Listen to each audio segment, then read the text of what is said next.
여러분 안녕하세요. 지난 한 주간 잘 지내셨는지요? 그리고 매주 보내드리는 동영상을 잘 시청하리라 믿습니다. 꼭 시간을 내셔서 끝까지 시청해 주시기 바랍니다. 오늘은 아내에게 향한 마지막 주제로 남편 순종과 예수님 순종 관계를 설명해 드리고자 합니다. 아내는 남편에게 순종하고 싶지만 순종하기 어렵다고 말합니다. 그러나 한 가지 알아야 할 사실이 있습니다.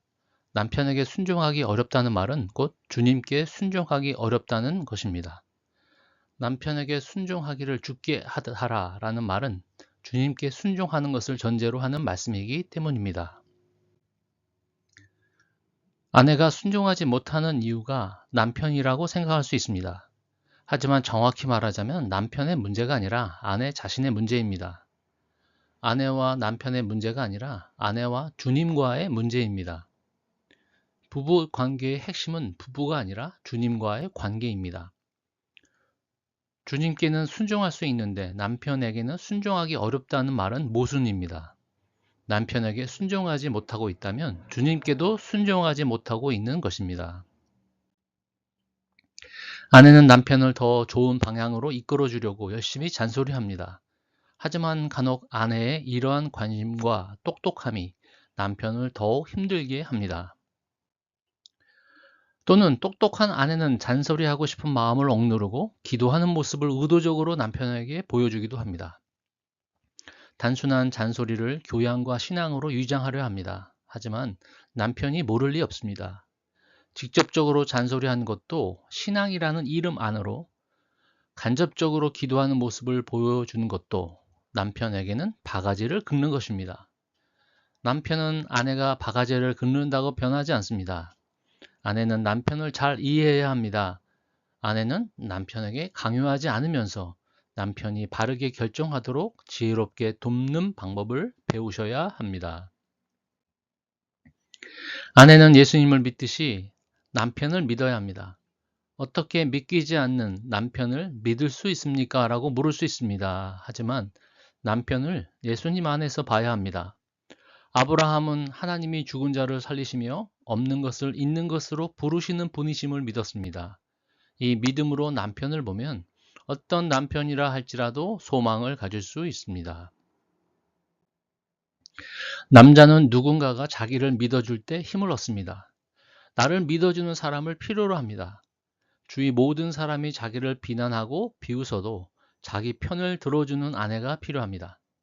모든 일이 뜻대로 되지 않을 때도, 다른 사람에게 공격받을 때도, 일이 잘 풀려도 남편은 용기와 자신감을 북돋아주는 아내가 필요합니다.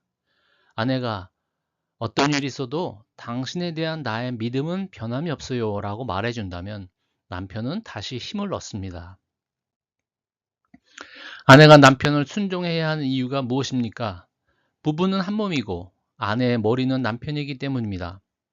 몸은 각 지체가 머리의 통제를 받지 않고 제멋대로 움직인다면 그 사람의 모습은 어떻겠습니까? 머리가 나쁘면 몸이 고생할 수 있습니다. 그러나 온 몸이 머리와 상관없이 따로 움직이는 것보다는 낫습니다. 1년이 될지 10년이 될지 몰라도 아내가 기도하고 순종하면 남편은 반드시 하나님 앞에서 바로 서게 됩니다. 남편이 하나님 앞에서 바로 섰을 때 하나님은 그 가정에 역사하셔서 천국 같은 가정을 이루게 하십니다.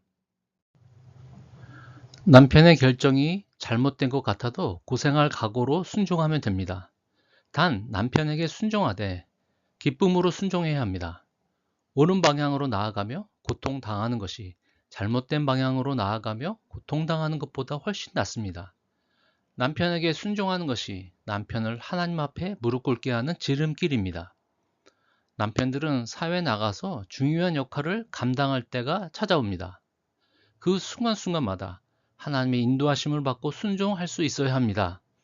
아내가 남편에게 순종할 때 남편은 하나님께 순종하는 것을 배우게 됩니다. 남편이 아내의 머리이기 때문입니다. 남편을 믿고 순종하려면 아내에게 힘이 있어야 합니다. 그 힘은 바로 내적인 안전한 심령과 두려운 일에도 놀라지 않는 마음입니다.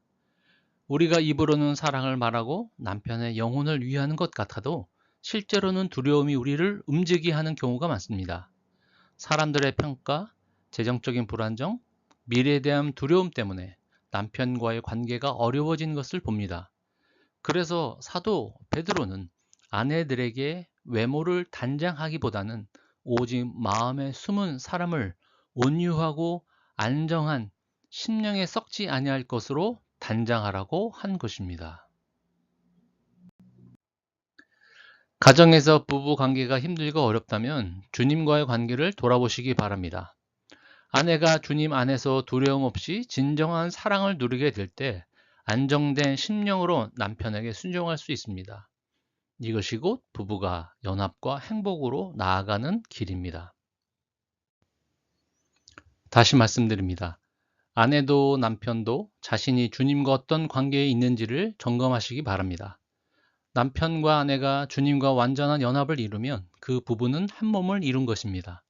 그렇게 깨달아가는 주님과의 관계를 통해서 부부간의 사랑은 더욱 깊어지고 그 사랑과 연합은 주님과의 관계로 더욱 깊이 들어가게 해줍니다.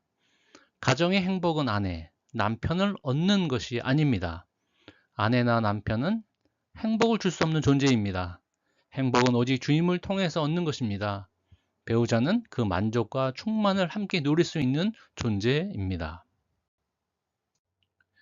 오늘부터 주님과의 관계를 점검하며 매일 주님과의 조용한 시간을 가지시기 바랍니다. 다음 주부터 4주 동안은 이제 남편들에게 향한 구체적인 메시지를 전달할 예정입니다. 이번 주도 행복한 가정 만드시기 바랍니다. 감사합니다.